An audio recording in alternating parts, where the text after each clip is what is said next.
conversar com a Margarita Cocovia. Ela é médica psiquiatra e também diretora e coordenadora do Centro Sullivan do Brasil, aqui em Ribeirão Preto. Eu agradeço também a oportunidade de poder conversar sobre esse assunto tão rico, né?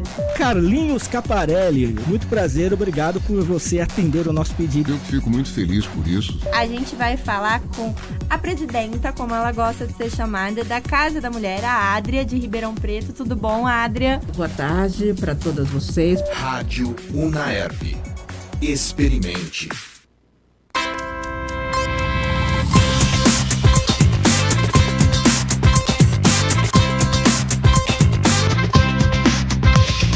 Rádio Unaerp.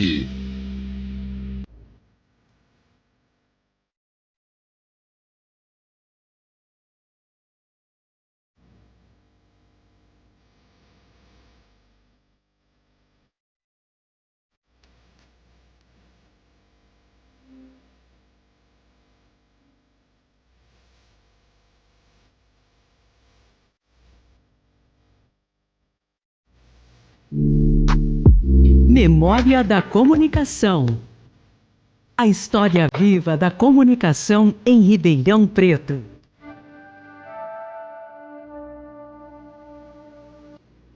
Olá, ouvinte da Rádio Unaerp, eu sou Maria Vitória Trintim e é um prazer estar com você em mais um episódio especial do projeto Memória da Comunicação de Ribeirão Preto. Hoje temos a honra de receber um ícone do rádio em nossa região, Fernando Marucci. Essa entrevista é produzida e apresentada pelos estudantes do curso de jornalismo da Unaerp, sob a orientação do professor Gil Santiago e com a responsabilidade técnica de Andrei Violante. Para enriquecer ainda mais essa conversa, eu tenho ao meu lado o Gustavo e o professor Gil Santiago. Olá, ouvinte, é um prazer estar aqui com você. Natural de São Paulo e filho único, Fernando começou sua trajetória aos 14 anos na Rádio Brasiliense. Sua carreira se estendeu por experiências marcantes na loja de disco Redone. É assim que se pronuncia? Não, Edonê. Edonê? Edonê, em grego, significa prazer. Prazer? É. Interessante. Na produtora de áudio Dexon. Dexon? Dexon. Dexon. Ah, ela existe até hoje, Até hoje? Uma grande produtora de áudio do interior de São Paulo. E na divulgação musical pela CBS. Hoje Sony Music. Sony Music. Isso, desculpa. Imagina. Hoje ele compartilhará conosco sua trajetória no mundo do rádio em Ribeirão Preto, incluindo suas experiências na Rádio Brasiliense, 79 AM, Alvorada FM, Clube FM, TV Ribeirão e Diário FM. Seja muito bem-vindo, Fernando. Obrigado. Agradecemos por nos dar a oportunidade de conhecer mais sobre a sua contribuição para a história do rádio de Ribeirão Preto e é uma honra te receber aqui hoje. A minha honra é minha também. Que ótimo. Como que foi que surgiu sua paixão pela música? Pela música, desde o meu pai rodar a Rádio Vitrola. Meu pai tinha uns discos italianos, meu pai era italiano, e tinha algumas coisas, bastante música italiana, aquele que quebrava. Você olhava, o disco quebrava, não era ainda de vinil. Sim. Mas, curiosamente, o meu pai gostava de cascatinhana e gostava... Então tinha, junto com os tenores italianos, junto tinha cascatinhana, tinha um Carrelli Pardinho, tudo que ele gostava também. Ele achava muito bonito, né? E eu fui ouvindo, e para se ouvir, Gustavo, música naquela época, meu pai tinha uma vitrola separada de um rádio grande, aqueles rádios grandes, e ele tirava o fiozinho e injetava numa entrada lá do rádio que tocava. E era a minha... Então eu pedia para meu pai, taca a música. Coisa de criança. Né? E isso foi, lógico, aí eu fui ouvindo rádio. Em São Paulo, fui crescendo e ouvindo rádio. Em São Paulo tinha bastante rádio. Então, eu vou citar aqui uma rádio que posso dar andamento ao assunto. Uma rádio a primeira rádio que eu ouvi Beatles. A primeira vez que eu ouvi Beatles foi na Rádio Bandeirantes, às 5h30 da tarde, num programa do Luiz Aguiar, marcante, hein? Chamado Os Brotos Comandam. Era broto, termo broto, para os ouvintes e para vocês, era a garoto Sim. da época, entendeu? A gatinha e o gatinho da época, né? chamava de Broto.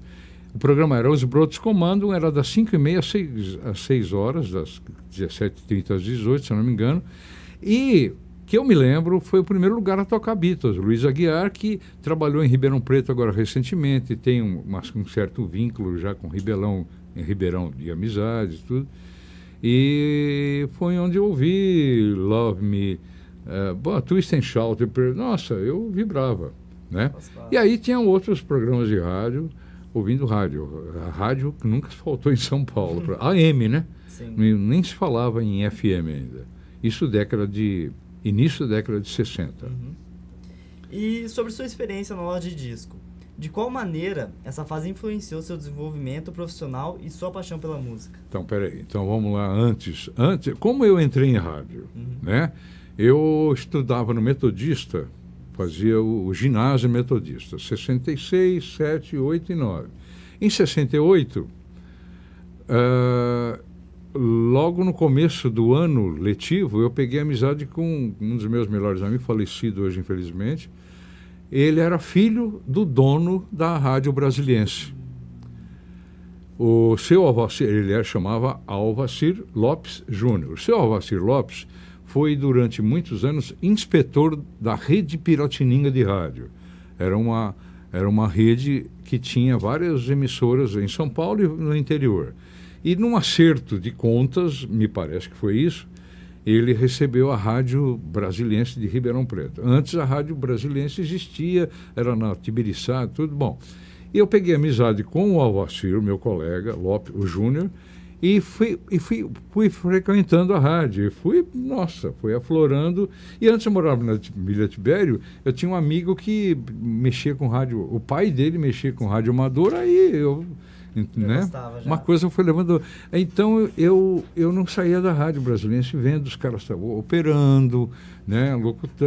Locução. E era uma programação, desculpa eu me estender, era uma programação que a gente falava de padrão, tá? Antigamente, as rádios, até então, as rádios eram ecléticas. Tinha programa de futebol, programa de atender ouvinte, programa tal.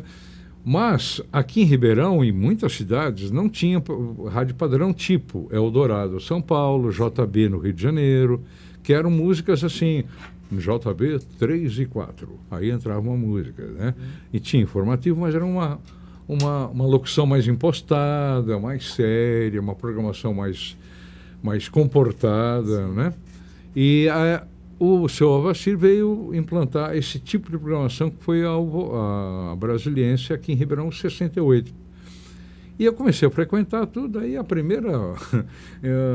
primeira oportunidade que eu tive de fazer mesa, de operar uma mesa, sonoplastia e tal, eu já peguei. Aí, em 69, nas minhas férias de julho da escola,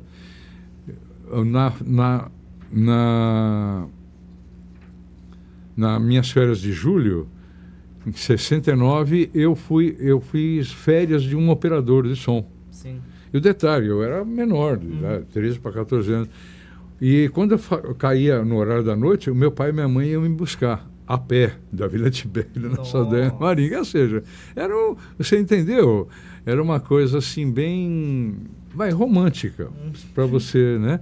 E aí eu fui conhecendo. E eu tive, paralelamente à operação, eu tive um contato com música, tá? Música, com grandes professores. Um deles foi o Henrique, do grupo nosso, Henrique Bartz, falecido. Ele era um dos programadores da rádio, tá? E a rádio se propunha a tocar um filezinho da música internacional e nacional, tá? Dificilmente tocava Roberto Carlos, que sempre foi uma coisa muito, né? Mas não tocava Jair Adriane, não tocava, sem menosprezar esses artistas.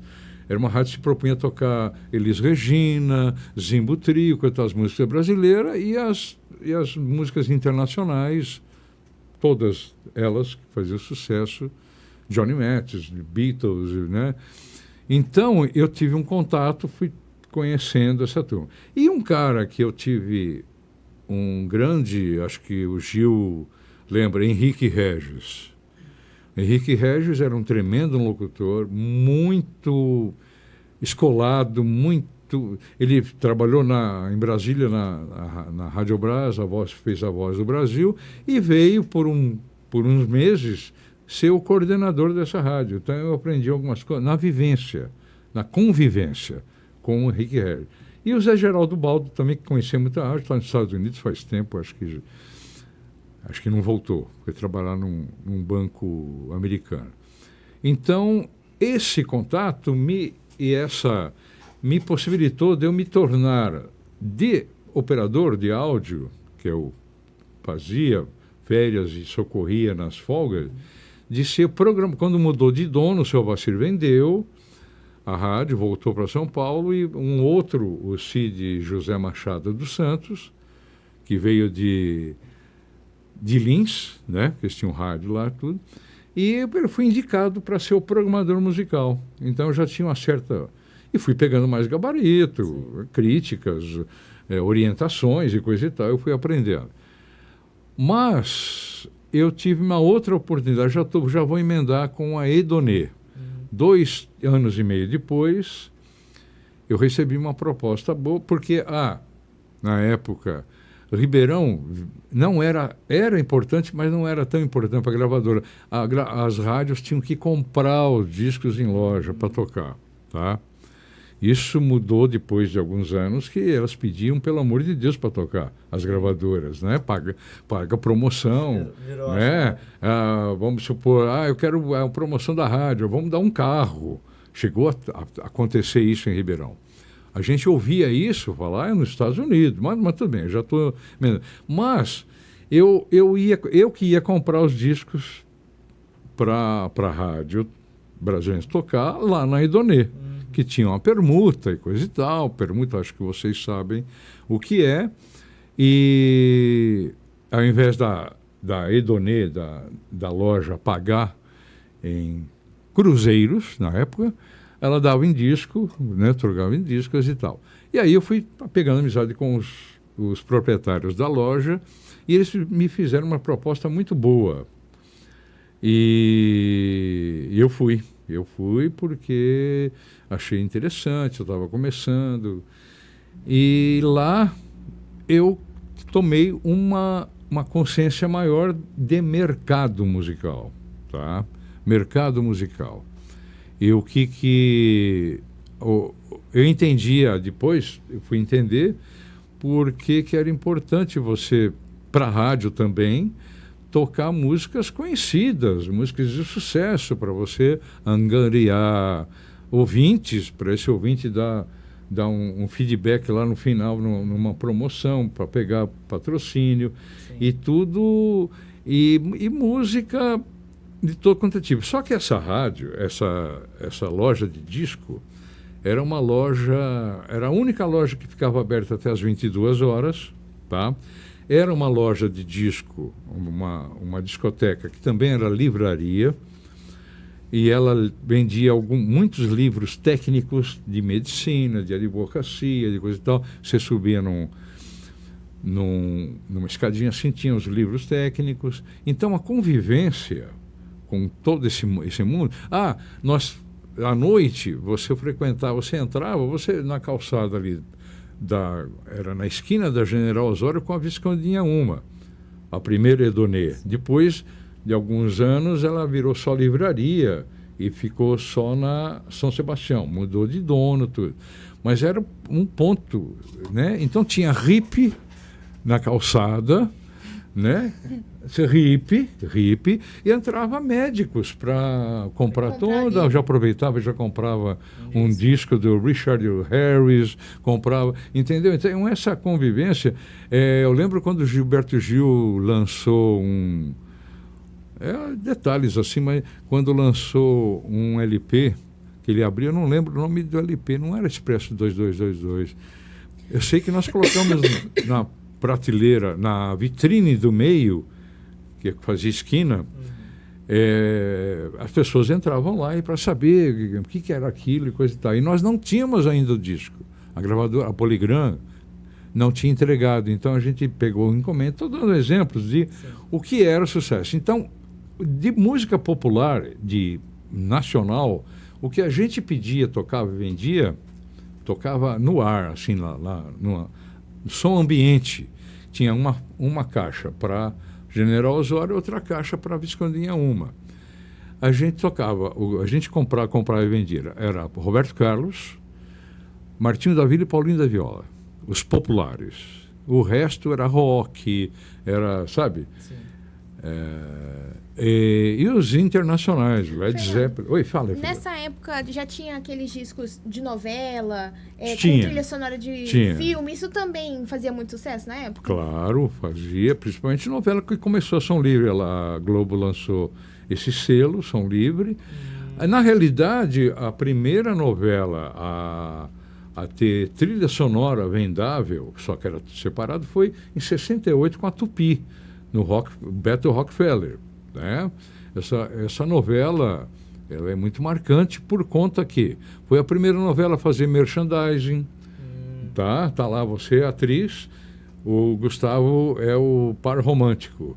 Ai, Benzinho, eu tomei banho com um sabonete Gessi hoje. Eu senti, você tá com... Entendeu?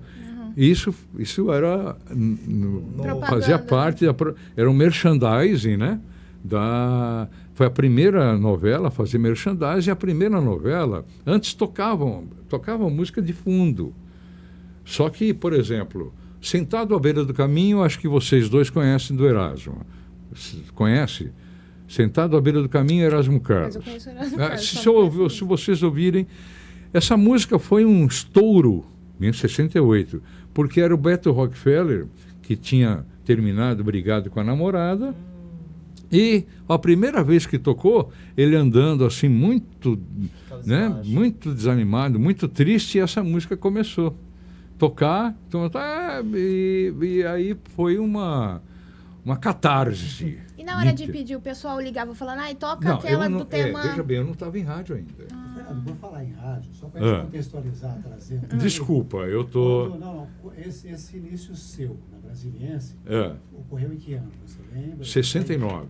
69. Eu já convivia, mas a primeira oportunidade que eu tive de pegar uma mesa e ver, de tanto ver lá, cruzar uma música, abrir o microfone para o locutor falar, e o locutor falava Brasiliense 3 e 4, e entrava propaganda. E a localização do estúdio, qual que era esse endereço? O endereço era a Saldanha Marinho 75.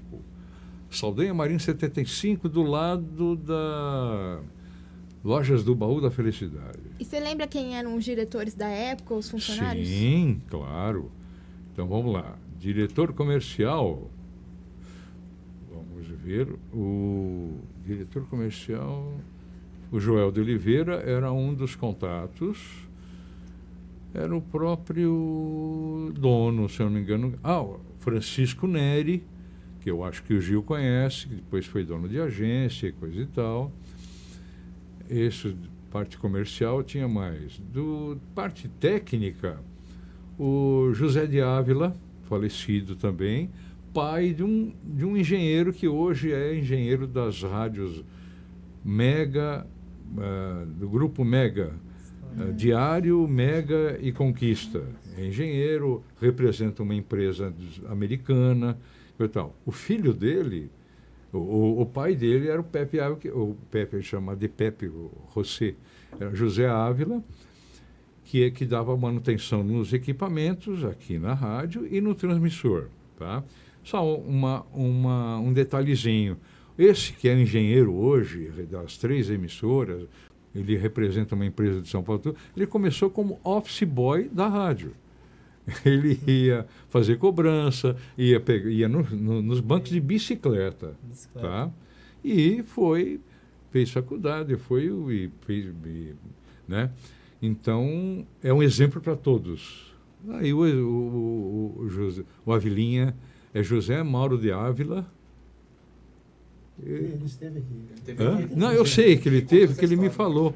Ele conta essa história. Então, o que eu estou falando, porque se é um começo, mas depois você não pode. Se você receber um não aqui, vai para outro lugar, né? Poxa, hoje, ainda mais hoje, com com 300 mil meios de comunicação. Bom, desculpa que eu saí do rádio, fui para a música, porque ele tocou em música. Então, depois da Edonê, depois eu volto para o rádio, que foi eu também recebi uma proposta boa da produtora Dexon. E o Gervásio Matos, que você conhece, ele era um dos produtores, um dos locutores, eu quem conheci como locutor na Rádio Brasiliense, anos antes, e o Gervásio Matos era um dos produtores. Ele criava jingles, criava texto e coisa e tal. Então, foi outra grande escola para mim. Tá?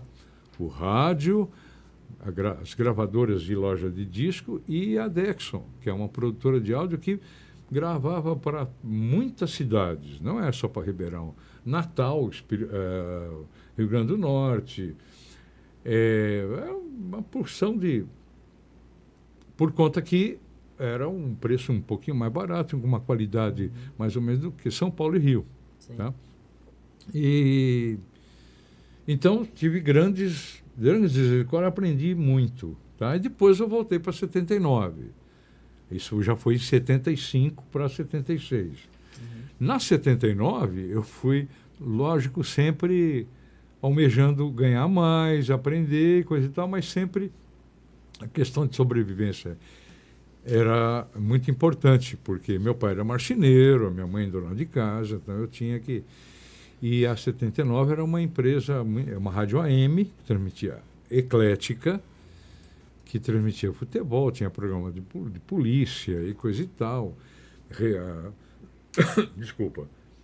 Respondia carta e coisa e tal. Mas eu aprendi na parte técnica, transmissão de futebol, entendeu? E uma série de coisas. Me deu chance, muito conhecimento. 2 anos depois surgiu a Alvorada, que era o FM. Aí os FM estavam começando a surgir, as empresas estavam ganhando concorrência e Ribeirão ganhou 2 concorrências na época, no mesmo dia, na Voz do Brasil, me lembro. O Cid chegou lá, a Voz do Brasil que divulgava oficialmente os ganhadores. A Alvorada, que o Cid ganhou, brasiliense, e o jornal O Diário, que foi se tornar Diário FM do Marcelino. Tá? Só que a Alvorada foi inaugurada em dezembro de 77, e a Diário foi inaugurada em junho de 80. Sobre 79, período que você ficou na 79, como foi essa passagem sua pela 79? Foi ótimo, foi o que eu falei, foi uma escola, porque eu convivi com... Mas com técnica já? Parte técnica, a programação, eu dava umas opiniões, mas a minha parte era técnica, gravação, transmissão de futebol, transmissão não sei do que, tá? Presidente Figueiredo vinha para Ribeirão inaugurar não sei o que lá, a gente ia... Trabalhei com Antônio Magrini, com o Luiz Schiavone Júnior, com o Morandini, trabalhei com grandes profissionais do rádio, que se fizeram no rádio, tá? E uma outra época, de um outro jeito de rádio, mas era um rádio importante, que tinha uma audiência, né? E muito respeitado. Então, essa turma, o Zé Júlio da Costa e Silva, que é um cara também que me ensinou, um outro cara que eu aprendi muito foi o Gervásio Matos, lá da Dexon, que eu citei, como eu citei o Henrique do Grupo Nós, Bars, o Henrique Regis também. Vou citar também o Gervásio da Dexon, o Zé Júlio da Costa e Silva. E daí eu fui para... Da 79 para Alvorada. Na realidade, para Brasiliense, eu voltei para Brasiliense durante 1 ano, fazendo programação da Brasiliense, só programação, mas eu quero que você prepare já a Alvorada. Então eu ia para São Paulo, ouvia que rádio? Eu via Antena 1, ouvia Manchete, Cidade. Todas essas rádios eram tops de tops na segunda metade da década de 70. Tá? E nenhuma rádio fazia, nenhuma FM. Por exemplo, a primeira FM a funcionar como FM foi a Clube. Só que ela tocava música e não falava nada. Durante muitos anos, até 1980. Tá? Então, era um transmissor pequeno lá na Francisco Junqueira. Ou seja, num lugar baixíssimo. Nossa, tá? bem baixo. Que FM, a transmissão tem que ser um lugar alto, Sim. com uma torre legal, com um transmissor potente.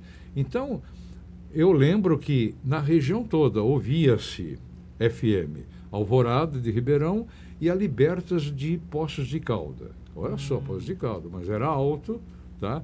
Então, se você queria... E na época, voltando à parte musical, na época da Brasiliense tocava, a hora do almoço, a hora da janta, tocava música orquestrada. Né? Hoje a gente ri, mas era um costume que tinha audiência, né? Muita gente. Depois de muito tempo, nesse mesmo prefixo, veio a Estúdio 92, lá do Diário do Grande ABC, que tocava muita música instrumental, né? Que era muito legal também, era mais uma opção, né? Que mais? E a Alvorada, Fernando, foi a primeira a colocar locução no FM? A diferenciar a programação do FM do conteúdo de comunicação, não? Eram horários. Horários. Tinha vários horários que tinha locução, mas eram horários gravados, se eu não me engano. Espera um pouquinho só, Você comentou da Clube que só tocava música. Certo? Isso, era um vitrolão também, assim como a Alvorada durante uma época, era vinheta, né? Tá? Mas tinha programas, era o Marcos Frates, que tinha um programa que ele gravava, umas vozes, entendeu? Mas era gravado, ok? Era o Jorginho Silva, que a gente na Dex batizou de Jorge Chamberlain, devido a como ele parecia e imitava bem o Sérgio Chapelin, que na época era, né? Então tem muita história, né? Mas ao vivo foi em 1980, que era aí a locução ao vivo, e aí onde vieram, já foi a diário, tá? Eu fui para Clube, fiquei 1 ano lá, quando implantou também a Rádio Jovem, sacou? Não tinha locução, mas eram todas vinhetas tipo Jovem Pan, gravada na TM, lá em Dallas. Qual que era a outra produtora, além da TM? Então, tinha 2 produtoras em Dallas, que eram Jovem Pan, sabe? Essas, Sim. Né? Bem Essas bem moderna, bem assim, que a Jovem Pan usava, que as outras rádios usavam, né? Mas locução foi a diário, e aonde vieram o Carlinhos Caparelli, o Milton, o Marcelo Zamarian, né? Grandes locutores. A gente tem uma foto aí, André. Você identificar esse pessoal aí. Vamos ver. Marcelo Zamarian. Não. Olha que legal. Que legal. Espera aí um pouquinho só. Aqui, eu sou o primeiro aqui, ó, com essa cara de bobo. Tá vendo aqui, ó? Olha, o Milton Rabelo à direita, de camisa escura. Do lado dele, o Moacir Jatobá, que já veio aqui. Moacir Tomazinho, a gente Jatobá. Mais ao lado, o Cabela, né? O Marquinho Cabela, que ele fazia medicina e grande conhecedor de música e DJ, igual o Andrei. A Valéria, que era secretária do departamento comercial. Isso, legal. Atrás do Milton, aquele de barba, é o René Abad, gerente comercial dessa época. Gerente comercial. Gerente comercial. Do lado dele, o Gera Big Nose, devido ao Big Nose dele. O Elinho Mazei, aquele que está com a boca aberta lá no fundo. O Zé, eu não lembro o nome dele, me desculpa. Ele era de jornalismo, ele redigia no Ceará. E o Marquinhos Superluxo, que é do lado, o último que foi para São Paulo, uns foram para São Paulo. O Milton Rabelo, hoje ele é advogado, ele é psicólogo, já há muitos anos, e foi durante aquela coisa triste, aquela tragédia da menina que atiraram lá do... Isabela Nardoni. Ele foi o psicólogo da mãe da Isabela, a mãe verdadeira, durante muitos anos. Ele tem uma empresa e coisa e tal de... Deixa eu ver mais. O Moa veio aqui, o Cabela trabalhando, foi para clube. Essa época aí... Isso aí é 84. Isso aí é 84. E quem que dirigia? Isso já era a Lília e o Marcelino. Sempre foi deles, a rádio, mas... E você já cuidava da programação? Você já era o diretor? Já. Isso, eu chamava os locutores, assim, assado, coisa e tal. Essa brincadeira de batizar os locutores, tá? Vamos supor, vou dar um exemplo, José Roberto de Oliveira, tá? O nome dele, tá? Mas a gente batizava com nomes de locutores famosos, que a gente era fã. Então, por exemplo, o Milton, José Milton Kotzen, o nome dele. Mas eu batizei não era eu só. Milton Rabelo, por conta do Dirceu Rabelo, da Globo, que a gente, nossa, era o nosso locutor, né? Moacir Jatobá, Moacir Tomazinho, né? Mas Luiz Jatobá foi um grande locutor dos anos 50, 60, no Rio de Janeiro. Então, é uma criancice, ele não é? contou essa história também. Oi? Você já ouviu essa história? Ele falou do Jatobá. Marcelo Moreira, o Marcelo Zamarian. O Marcelo Moreira era por conta do Cid Moreira, tá? O Carlinhos não teve um apelido de rádio por conta que todos tinham voz muito boas, na época tinha que ter uma voz assim mais... E por conta que o Carlinhos, ele foi batizado de Carlinhos 45. Por quê? Porque o Gil sabe. Você ouviu aí... Entendeu? Era uma coisa assim, ele desanunciava. Ele desanunciava a música e já entrava no PA, que o PA, a gente chamava de... alguém já deve ter falado aqui o que significa PA, mas PA era patrocínio americano, por conta que lá nos Estados Unidos que inventaram você ter horários patrocinados. Então, esse horário está chegando agora, Jim Zap, que era um revendedor Leves. Jim Zap, o seu revendedor Leves em Ribeirão região, ficando com a gente até às 15 horas, né? Tá? Então, ok, isso até hoje, né? O GT hoje usa. Aí entra uma música, você ouviu aí, fala Renata Sorra, você ouviu aí, sei lá, Legião Urbana, Beatles, sei que lá, oferecimento da Jim Zap. A Jim Zap está com uma coleção nova da Leves e foi lançada nos Estados Unidos pela Tristal e já está na loja da Jim Zap. Entendeu? Então, isso aí era um merchandising ao vivo, patrocinado de 1 hora. Tá? Então a gente chama de PA porque começou lá. Acho que, nossa, Fernando, você ficou na clube 1 ano. Que período que foi? Ficou 1 ano e 2 meses, mais ou menos. Mais ou menos. Comecinho da década de 80. Começo dos anos 80. E é onde também eu pego esse novo jeito de fazer rádio mais moderno, o Andrei, as vinhetas mais modernas e coisa e tal, né? Na Diário, quando você começou na Diário? Na Diário, em 80 para 81, né? 81. Você foi como programador musical. Programador musical e depois já me passaram a coordenação e eu fazia. E eu só fui ter um ajudante, porque na época, Maria, Vitória e Gustavo, a gente tinha que ter datilografia. Sim. Tá? Quem tinha datilografia arrumava emprego em vários lugares.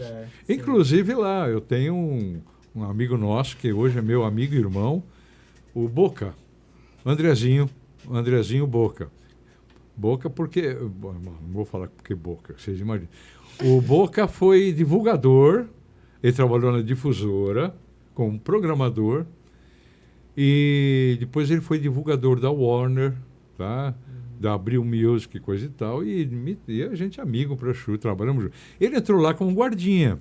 Depois ele começou a rodear. Como é que fazia? O locutor não vai vir, que está com dor de barriga. Chama o José, chama o Luiz. Eu tinha que fazer, era tudo comigo. Mas o Boca começou a ver que música... aqui depois da Maria Bethânia, você tem que encaixar uma música um pouquinho mais alegre, senão a rádio vai cair. Depois, mais um pouquinho mais alegre, põe uma dance music para criar o clima. Aí você volta com Skank, né? Na época não era Skank, volta com Rita Lee, coisa e tal, dava um sujeitinho. Ele pegou rápido esse lance de você... Tem que mesclar, né? Mesclar, cativar público, fidelizar público, né? E ele tinha datilografia. Então, e era tudo datilografado, entendeu? Não era hoje, a última vez que eu vi programação foi agora, 2018, lá no Diário, o ano que eu saí, era tudo, já está tudo cadastrado, tudo, não põe aqui, você vai encaixando, né? E outra coisa, atualmente você tem um programa, cada música, ela é cadastrada com um código. Nacional lenta, nacional mais ou menos, nacional não sei o que lá, bossa nova, né? Anos 80, estou dando exemplo assim, internacional pop, internacional temas de filme, coisa e tal, tá? E ali você fazia um roteiro com os códigos e jogava para ela misturar. Aí você ia lá e você vai lá, acho que fazem isso até hoje, e não, vou tirar daqui, vou pôr aqui, papá. Voltou a exibir o filme, sei lá, He-Man, tá? He-Man e a terceira geração. Olha, uma boa ideia para os produtores lá de Hollywood, tá? O He-Man vovozinho e o He-Man, o neto do He-Man. Então tem um tema legal, tá? E toca legal no filme, aí você começa a tocar mais. Então, você vai... Acho que vocês entenderam como é que... Foi até o que eu te perguntei. As pessoas ligavam falando, eu quero ouvir tema do casal tal. Isso, tema da novela assim? Tal, da Bianca e do Alfredo, né? Porque tocava demais. Às vezes tocava. Acabou de tocar, daqui 3 horas toca de novo. As 2... Então, você... O locutor que atendia, esse cara atendeu aqui muito tempo, né? E é ou não é? Sim. Né? E reclamações também, né? Da programação mesmo? Reclamação da programação? Não, que não tocava, pedia para tocar. Por que você não tocou? E coisa e tal. Agora, você não vai tocar uma música no espaço de 1 hora. Sim. 1 hora tem música assim. Então você tinha que ter um jogo de cintura, locutor e assim por diante. Rádio musical, tá? Mas essas rádios que nós citamos, inclusive a que nós fizemos junto, ela tinha noticiário de hora em hora, tinha, né? E eu me estendi muito, mas eu não lembro qual. Vamos voltar ao... Eu ia te perguntar assim, falando da Rádio Diário, você lembra quais eram os programas em destaque da época que você estava lá? Os horários. Tinha alguma coisa que... Love Songs. Love Songs era um programa das 6 às 7, se eu não me engano, que só música romântica e sugeria que era só música internacional. Mas eram aquelas balas que acho que você citou aí. Entrava uma música meio desconhecida, mas maravilhosa, lenta, e entrava o tema da Titinha com o Rafael. Tema da... Então, entrava uma música romântica popular, uma música romântica, mas era o Love Songs. Nós tínhamos... Como é que é? Qual que é? É mesmo? Não. Tinha Good Times, não foi? Tinha Good Times também. Pô, bem lembrado. Good Times era bom, Good Times, o tema, o nome fala, bons tempos. Aí já não era mais só romântica. Tocava romântica, mas abria mais para Rita Lee, abria para Erasmo Carlos, saca? Junto com não sei o quê. Abria para Beatles.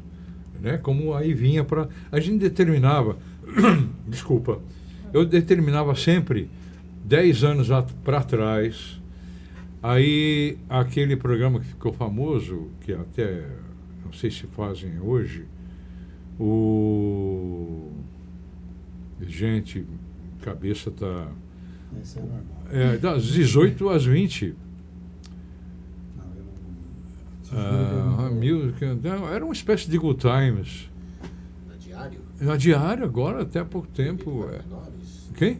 Proibido para menores. Tem até que hoje proibido para menores. Começou como era um proibido para menores, né? Então eu pegava, qual que era uma coisa lógica, mas que não existia antes. Eu peguei, quando eu voltei da produção, eu fiquei na produção lá em cima, eu contava 18 anos para trás.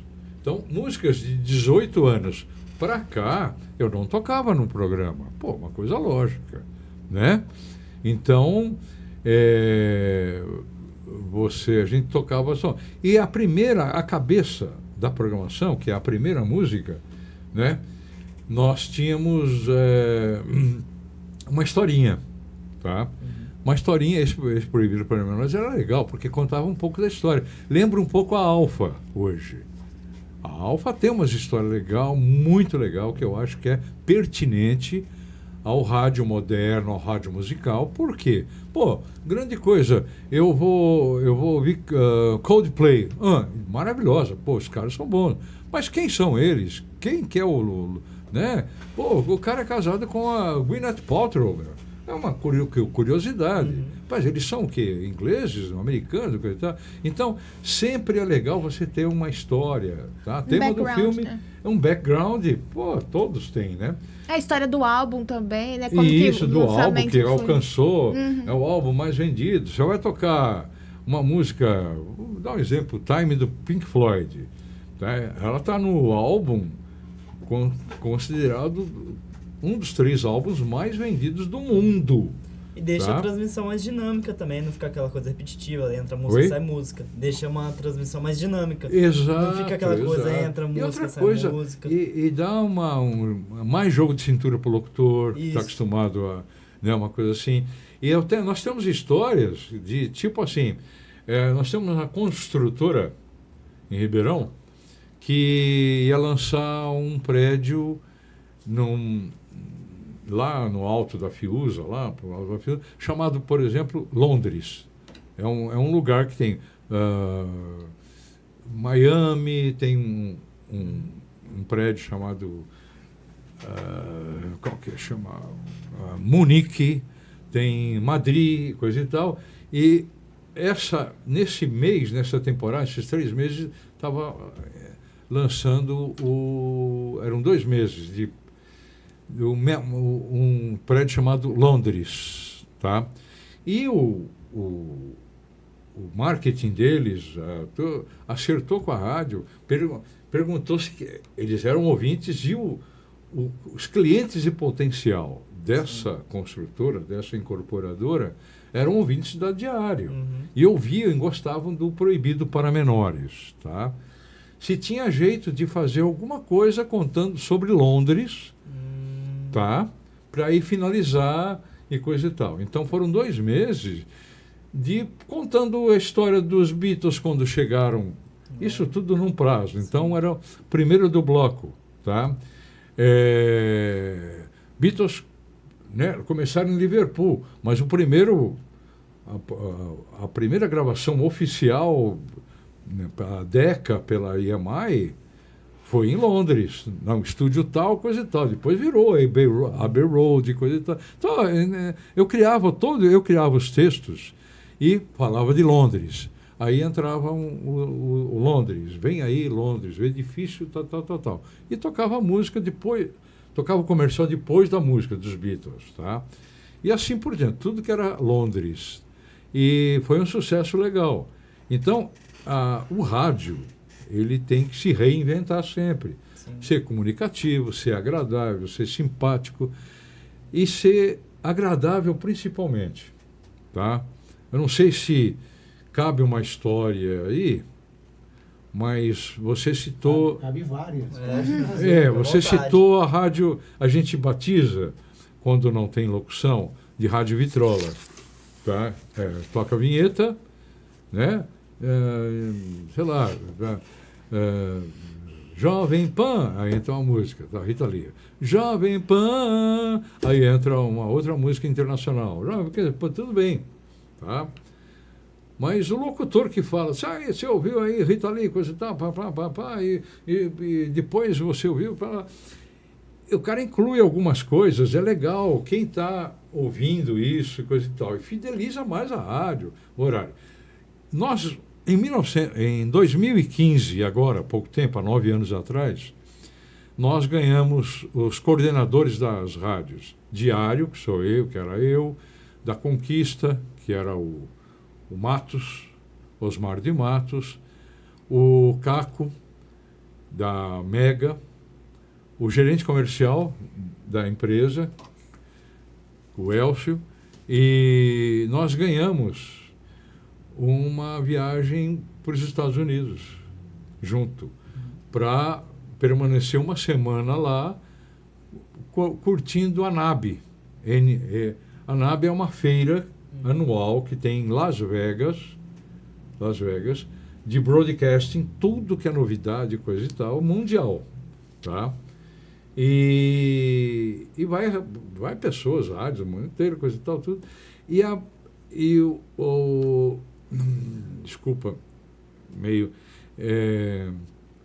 e a rádio, ela nos proporcionou essa viagem, juntamente com o Adido Cultural norte-americano, que é a Embaixada Norte-Americana, mais a AESP, que é uma associação dos rádios do Estado de São Paulo. E, logicamente, a rádio pagou, mas tinha uma promoção, uma coisa. Então, foram radialistas aqui de Ribeirão, de São José dos Campos, de Bragança Paulista, de Campinas, do Rio, de São Paulo. Desculpa, do Rio, era a ESP. De São Paulo, e do interior tinha Lençóis Paulista, por exemplo, tinha o dono de uma rádio lá, tá? A gente pegou tudo amizade. Quem não se conhecia, nós fomos. Só que antes, aí é que está o grande lance. A feira é legal, tá? Na época, a feira estava incrementando o drone. Já existia o drone, mas não com tantos modelos, tanto pequenininho, nem grande, coisa e tal. Então, uma das febres lá foi drone, mas teve de rádio, coisa e tal. Muito legal. Mas antes, a AESP, a Dida Cultural norte-americana, e nos proporcionou uma visita de 5 dias em Los Angeles, que é o top do top do top da música e do rádio, do broadcasting, de televisão. Nova York, claro, Nova York tem grandes estúdios, tem emissora de televisão, tudo, mas Los Angeles é o top, tem lá a matriz lá, tá? A maioria dessas empresas tem matriz lá. Então nós conhecemos, e aí a Dida Cultural Brasil Estados Unidos, mais marcou visitas, né? Sailing é uma rede de rádios evangélica da igreja que não é adventista, é aquela igreja que tem na Barão do Amazonas, descendo a Duque de Caxias, presbiteriana, né? Então tem, acho que 65 rádios espalhadas nos Estados Unidos. Nós conhecemos a CBS, tá? Que tem 100 e poucas, 90 e poucas rádios espalhadas nos Estados Unidos. Cada uma tem a sua programação, coisa e tal, tudo, mas lá vem a vinheta nova, lá criado tudo, tá? iHeart, você lembra da iHeart? Tem até hoje. Famosa, né? Ela existe até hoje, a iHeart. Sim. Nossa, nós, radialistas, ficava assim, então, olha lá, a cara dele, do Andrei. Porque quem é fã de rádio, né, e rádio jovem, coisa e tal, iHeart, Warner, né, o Warner tem, e a Univision. A Univision tem televisão e rádio de língua latina, língua espanhola. Então eu tive duas coisas interessantes que eu aprendi lá. Porque é o seguinte, e tinha sempre como é que fala, o cara que vai explicando, que vai... O guia, desculpa que eu estou tentando lembrar muitas coisas, e o guia vai... Então nós visitamos, no caso, a Univision, nós visitamos a televisão, uma televisão bem assistida pelos mexicanos e por os outros, porto-riquenhos, coisa e tal, assim como tem a mexicana lá, que é famosa também, mas não é lá. A Univision era era nova lá em Los Angeles, era numa outra cidade, lá para o sul, e depois era lá. Mas aí tinha 2, 3 rádios diferentes, né? 2 rádios e mais televisão. Tudo. E aí eu fui me desprendendo, porque aquela coisa assim de ser todo mundo, né? Tinha umas 18 pessoas, 15, 17 pessoas, e o guia e coisa e tal. E eu fui andando assim, conhecendo coisa e tal, e andando.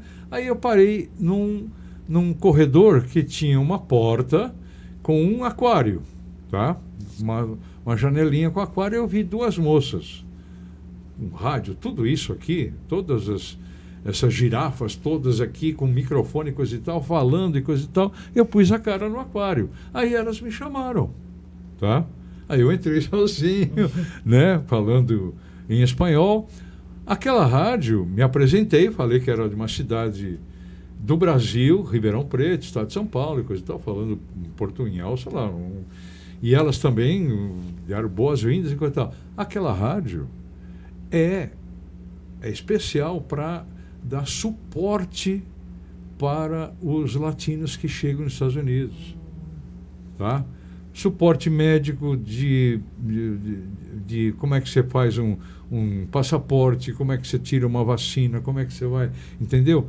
Aquele horário, eram 2 locutoras que trabalhavam do horário das 10 a meio-dia, um horário nobre para o rádio, lá também é nobre, das 10 a meio-dia, era o fulano, então recebia carta, na época carta, recebia telefonema, fax, eu recebia um e-mail, coisa e tal, dizendo que tinha chegado de Porto Rico e que precisava tomar uma vacina e pegar um documento tal. Elas orientavam, tá?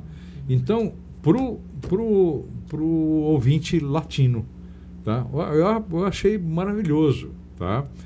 Mas depois tocava música, depois, né? E tinha transmitido esporte, tudo. Mas a outra lição que eu achei, comprovado, uma comprovação. Na reunião que nós tivemos com o coach, com o diretor da CBS, que também tem várias rádios, tem 80, 90 rádios distribuídas nos Estados Unidos, e lá é a matriz, lá. E nós, naquela época, o Spotify estava começando, e lá já tinha uma outra chamada Pandora, não sei se vocês já ouviram falar, mas era mais que Spotify na época, né, 2015. E nós fizemos essa pergunta, se eles não temiam, né, com tantos locutores, com tantos programas e coisa e tal, porque na CBS tinha um programa de esportivo que transmitia beisebol, tá? O outro transmitia rugby, né? O outro, sacou? Tinha só de música jovem, outro só de good times, e tinha uma rádio que transmitia good times, e o locutor era um barato, nós fomos lá, tá? Mas a pergunta foi essa, se eles não temiam a rádio ficar ultrapassada com só música, tá, né? Cadê? Não tinha, entre aspas, encheção de saco. Dá um exemplo bem grotesco, bem grosseiro. Aí, sabe o que ele respondeu? Não, eles fizeram uma pesquisa e nada como o locutor como companheiro do ouvinte. Sim. Ok? Tá?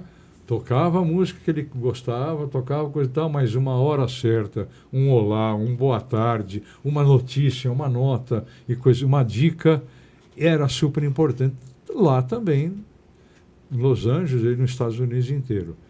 Falando de experiência, Fernando, Quais as referências? A gente falou, em Ribeirão Preto a gente fala muito pouco dos programadores musicais, né? Quais as referências que você teve nesse período seu, aqui de Ribeirão Preto? Diferenças? Referências na área de referências? Referências profissionais da área de programação musical. Tá. Bom, o que eu aprendi, por exemplo, 79, tá? Embora eu não fosse o programador, mas tinha as gravações e eu ficava sempre, e eu recebia ouvintes e coisa e tal. A música popular, tá? A música popular, Quem era o programador? Quem programava? Era a Elizabeth Marques, e antes era... Eu convivi com 2 programadoras lá. Eu estou tentando lembrar, depois que ela casou, ela parou de trabalhar. A primeira que eu conheci. E também recebia esses feedbacks de ouvintes direto, né? E tema de novela, então era comum você...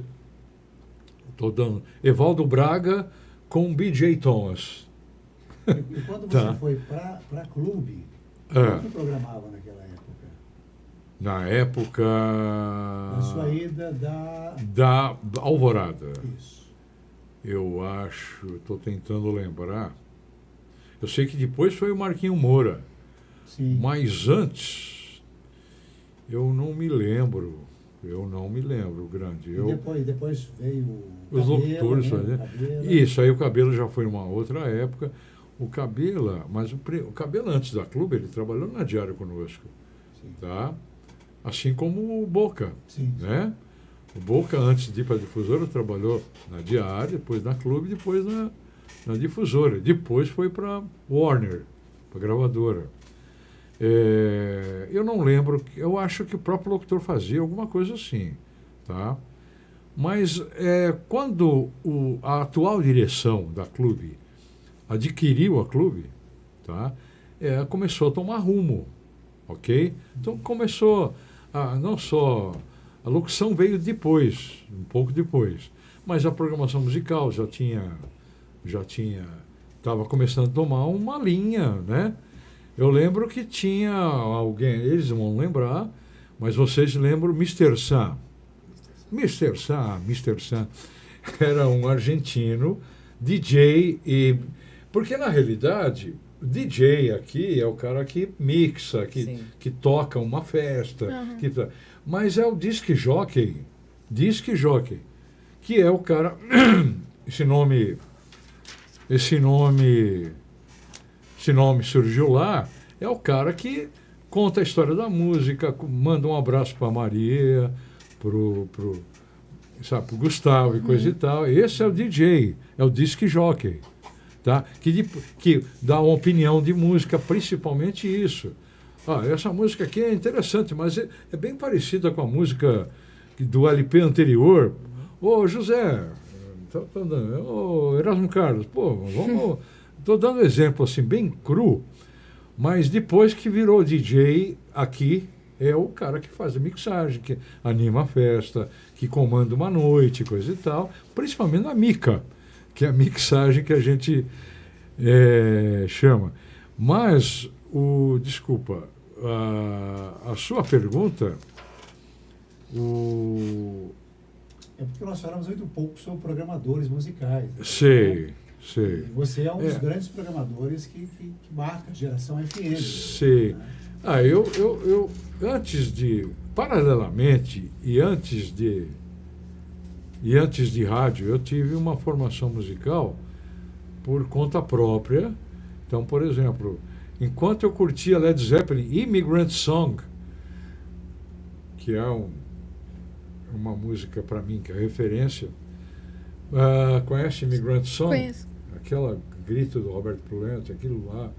E ficou muito tempo na Cashbox, na Billboard, na parada norte-americana, primeiro lugar. Tá? Eu ouvia Vivaldi, as 4 estações, em casa, e curtia também. Tá? Por conta que eu gostava. A Edonê me deu essa experiência, meu pai também, tá? Então, você é mais fácil de assimilar, você não criar preconceitos, né?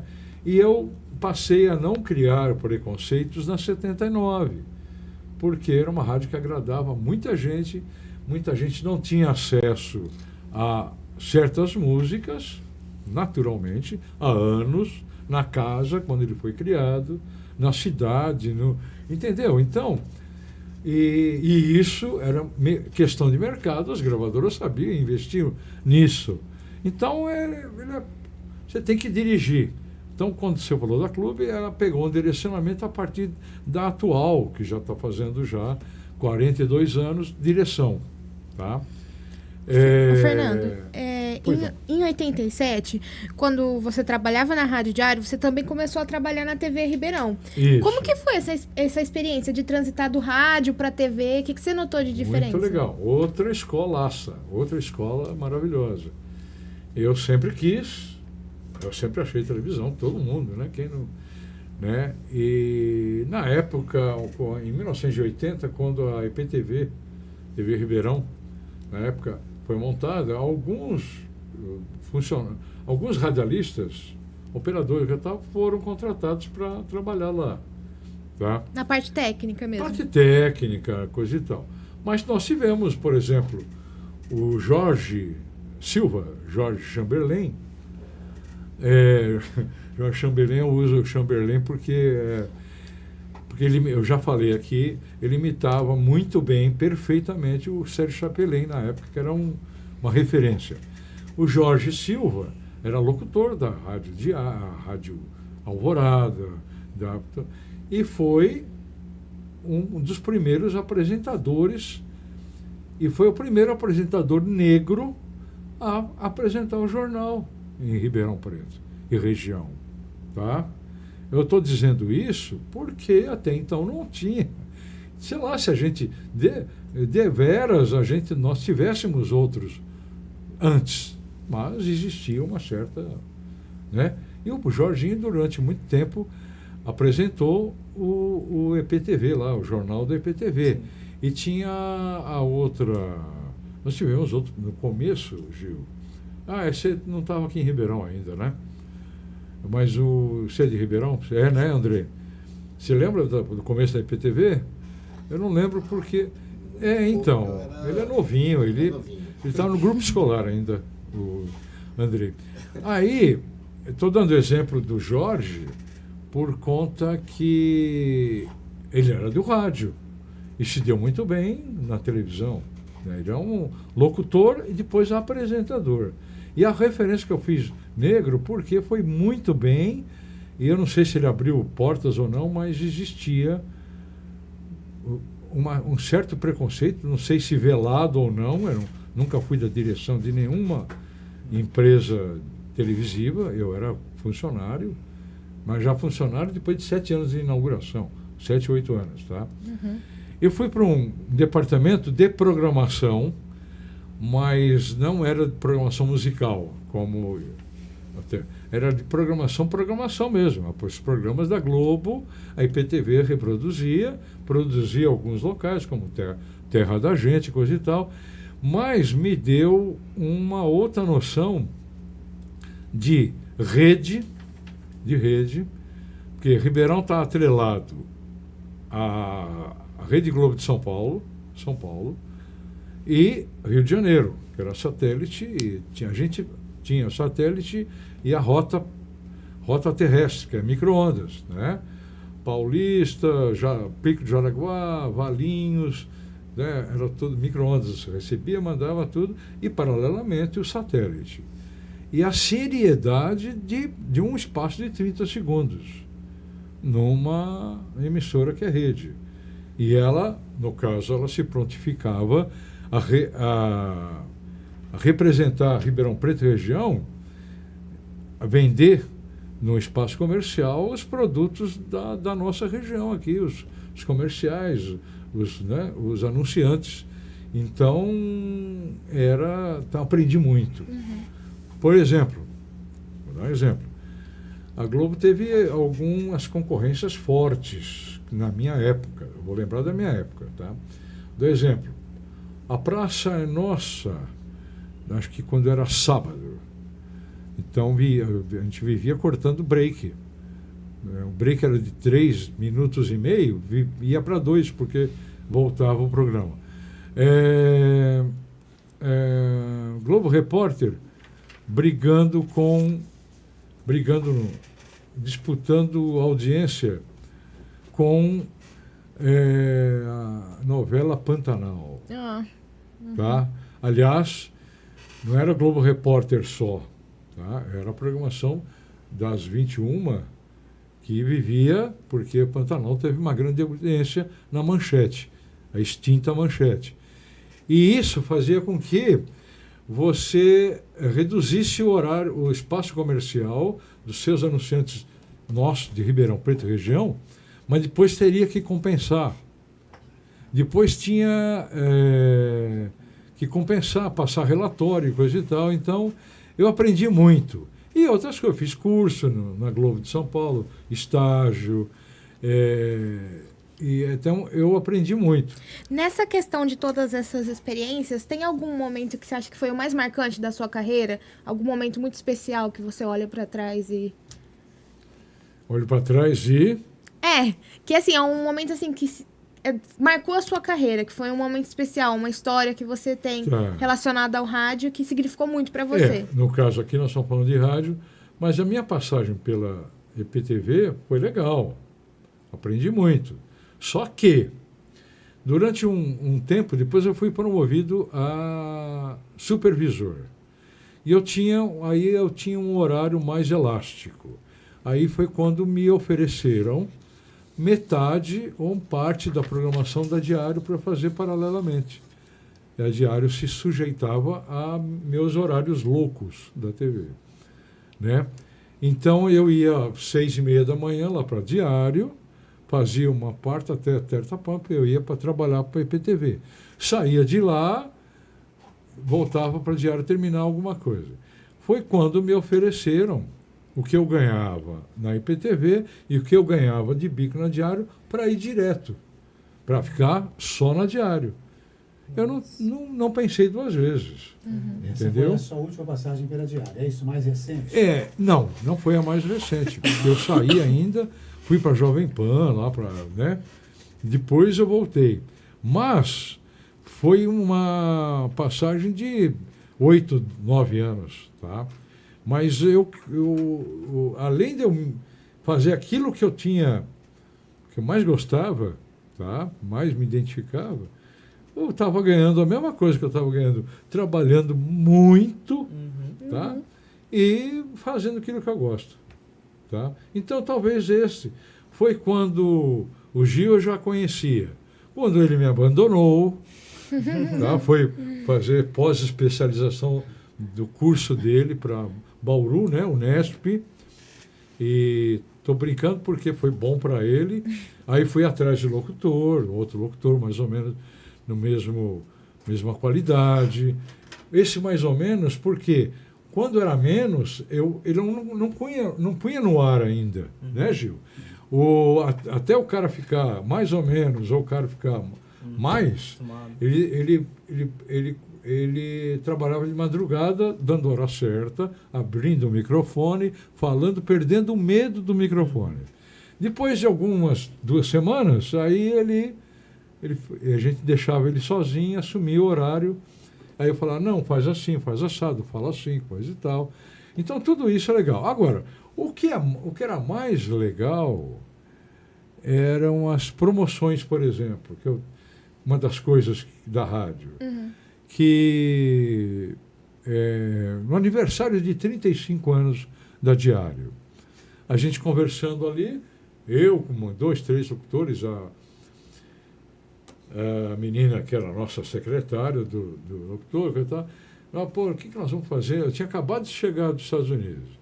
E algumas coisas eu saquei lá.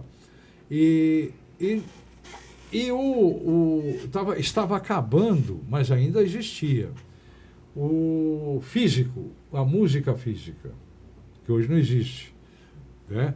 Ainda tinha DVD e CD, tá? Mas isso a gente dava de promoção. Isso era comum, tá? Isso era, né? A gente dá para... Participou, pediu uma música, acertou não sei o quê, ganhou um CD do Coldplay, ganhou um CD do... Mas isso era comum. Aí, o aniversário era aniversário de 35 anos, em junho, dia 19 de junho, foi quando foi inaugurado o diário, aniversário de Ribeirão também, 19 de junho de 2015, eu 35, vamos fazer alguma coisa, coisa e tal. Estou dando ideia, coisa e tal, pendrive, era uma novidade, tá? Mas então nós vamos fazer o seguinte, nós vamos pôr no pendrive as 99 músicas, porque 99 era a frequência da rádio, 99, sonava 99. E a 99. Aí as 99 músicas mais pedidas de 1980 até 2025 e 15, tá? Então, durante o mês de maio e junho, tá? O mês de junho, os ouvintes passavam fax, mandava até carta, passava fax, passava e-mail, passava tudo, com as 10 músicas que o Gustavo mais gostava, que e ganhava o quê? Os sorteados.